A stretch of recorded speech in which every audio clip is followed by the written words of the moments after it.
those, Right. where he said that if the sharks bite you, do not bleed. That's right. And you've written here that it took me years to understand what he meant. Now explain to us what that means, and especially personally what that meant for you, because you have faced a lot of personal That's right. and political challenges over the years. And how did listening to this help you? Well, Kofi Annan was this amazingly yogic figure. I mean, I knew him extremely well. We saw more of each other during the typical day than most husbands and wives get to see of each other. So it was a very close working relationship for several years. And in the course of that, he peppered me with lots of wisdom, much of which he attributed to his father, who was a Ghanaian tribal chief, and a lot of which he said were ancient Ghanaian tribal wisdom. So some of these things I have not quoted. I mean, there are similar equivalents in other cultures. But some of the things he told me that were truly, totally, to me, original, have been put in the book, and he's been quoted. This is one of them. And it happened at a time when he was coming under withering and, I believe, grossly unfair attack from a section of the world media, particularly in the US at that time.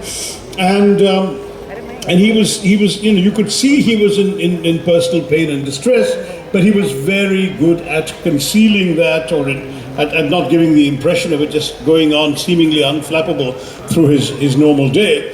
And when I sort of commiserated with him about what he was going through, he turned to me and said, "When the sharks bite you, do not bleed," is something his father had taught him.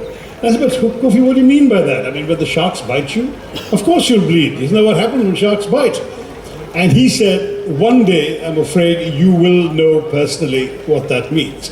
And that day came years later when I was in Indian politics and the subject of some incredibly malicious vilification, equally unfair about some things I've not done, would never have conceived of being able to do.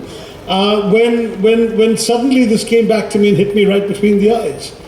When the sharks bite you, what do they want to? They want to see you bleed. It's in your bleeding that the sharks get their satisfaction. So I realized at that point in my political life that Kofi's wisdom would stand me in good stead if I simply refused to let the sharks see me bleeding. If I would actually, I mean, the British talk about grace under pressure and so on. It's very simple. Let the sharks bite. You just carry on, unfazed, doing what you're there to do. And at the end of the day, when they see you're not bleeding, they will stop biting.